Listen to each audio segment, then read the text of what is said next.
Good afternoon, and welcome to More Than Meets the Eye.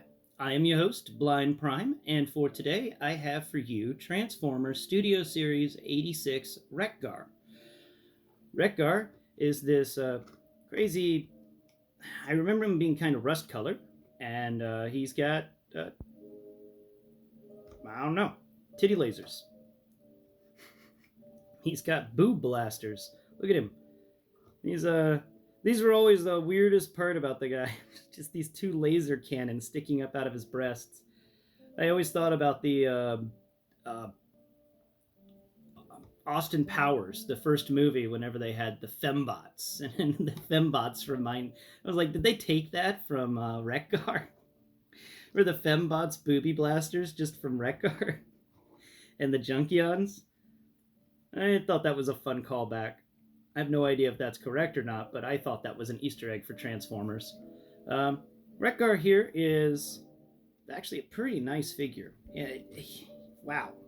I'm very happy with him. There's only a few things that I don't like about him, but those things are so minimal, it doesn't even matter. For height-wise, he's 17, 18, 19, 20, 21, 22, 23 studs tall. He is on the taller end of the Voyager classes. Let's get our Bumblebee friend out here. Where is our Bumblebee friend? You're not our Bumblebee friend. Are you our Bumblebee friend? No. My larger cat Sonia came up here a couple of days ago, and she doesn't care about anything except places to nap, so she's destroyed everything up here. There's the Bumblebee. He was hiding underneath deep cover. Okay, so Bumblebee here stands. Let's get you to lower your gun. Stands all the way up to. There we go. The just the crotch area of Wreckgar here. I think that's pretty neat. It's definitely showing the size scale. I love this little Bumblebee because, you know, since he's the correct size for a Bumblebee, it's nice to have something incredibly small, like the smallest thing, to compare everything to. And everything's screwing up again. Okay, there we go. We do the traditional raise his arm over his head, over Bumblebee's head, so you can get an idea. Look at him. There you go. Yeah, pat him on the head. That's a good Bumblebee. All right. There's the comparison. Bumblebee. We'll put him back. There you go, Bumblebee. And let's get the focus back. Wiggle it around a bit. There we go. I have no idea if that worked or not, but I hope it did. Some people have told me that things run out of focus occasionally, and I have to remember to fix that when I can. All right.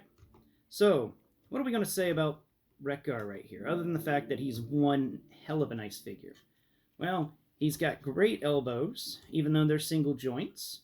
He's got decent arms, decent hands. I think the hands can even, look at that, the hands can even turn. Like he can actually spin his hands around, and that's not even because of transformation. And that leads into the one thing I have wrong with this, is that, what I don't like about it, is that there's this hollow chunk in the forearm from the transformation of the hands.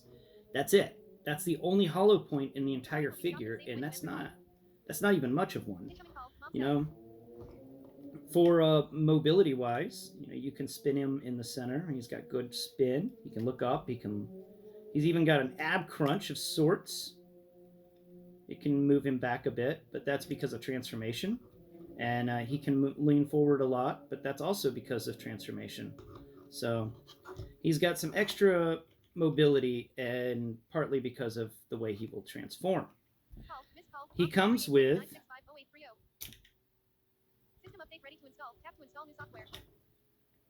Why are you telling me about a system update? Phone? I don't care. Sorry. He comes with these nice little wheels. He comes with two of them, one on each arm, or one on each spike. He's got 4 spikes. These wheels, even though they don't have a siege port, they kind of have a siege peg. So you can use these spikes as siege ports and plug the wheels into the spikes to give him little buckler shields. He comes with his pinwheel axe. It's a stand up straight. There. It's an axe that spins, so I call it the pinwheel axe.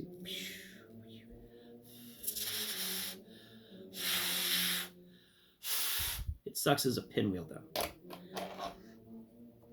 Wreckgar is definitely a must-buy. Like, siege port wise, though, he only has his feet and his hands. He has no other siege ports on his body.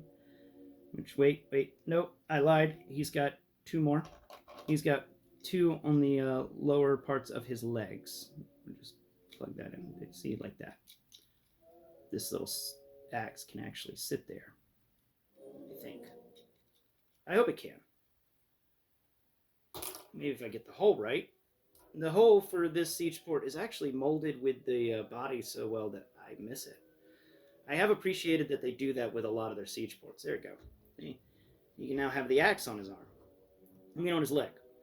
I have appreciated how Hasbro has been trying to hide the siege ports amongst the molding so that they're not easily seen. Well, at least they're not easily felt. I lose siege ports sometimes because I totally did not feel it there. I didn't realize that was a siege port. And Wreckgar is another one of those figures. We'll spin him around to the back so you can see his back. He's got actually not a backpack. He's got this little bit on his back. That's the fuel tank area and the handles for the actual motorcycle mode. But other than that, he doesn't have much on his back. This guy's pretty clean. He has one clean figure when it comes to, kibble. And the kibble that he does have is an appropriate amount of kibble. Just knock that off. It works with this guy. It works with the Junkions. I appreciate how much these guys can move around. Like you can have them totally just squat down on the ground. Like here, I'm going to tell you a secret. Yeah, that's pretty neat. You can have him do all sorts of things. He's a very flexible guy, and I only wish that his elbows were double jointed to increase the flexibility. But I understand why they didn't do that because of how the transformation runs. And let me inform you that this transformation for this guy is both fun and it comes out with a very nice motorcycle which you can get your other Transformers to ride. Or if you have two Wreckgars, you can get one Wreckgar to ride it. I don't suggest buying two Wreckgars though, because I've heard rumors that a Junkion is on the way. So if you wait a little while and you don't give the scalpers your money, you can actually find a Junkion down the road for a decent price. So, put your wallets back in your pants or in your purses and just give it a bit. Just wait. Like I'm doing with the Cobra BAT. Like I've seen that guy going for 45 and I'm like, nope, it's a mainline release. You just got to wait. This is a mainline release. You just got to wait. There are no exclusives to this. The scalpers cannot win. They will not win. We will not let them win. We will fight scalping with patience and determination. Or our wallets, depending on how valuable or how hard the item is to get. But for the most part, the scalpers are going to lose. And this is definitely a must pick. If for your Transformers collection, if you've got any of the movie bots, then this is one for you. This is totally an amazing figure. The Studio Series 86 line has not disappointed me yet. The Blur was the most disappointment out of that, and that wasn't even much of a disappointment. I still like my Blur, and I really appreciate how they managed to hide his weapons so well on his body. Like, that's really cool. Like, Blur with all his accessories getting put into the body, that's better than Hot Rod. You couldn't put all of Hot Rod's accessories on his vehicle mode. But anyway, guys, I think I've talked to you long enough. So, I'm Blind Prime. You've been watching More Than Meets the Eye on my channel, Blind Prime. And, if you wouldn't mind helping the channel out, do all those things that everybody asks you to do below. And, of course, tune in for next Prime. So, I'll see you next Prime. Bye for now.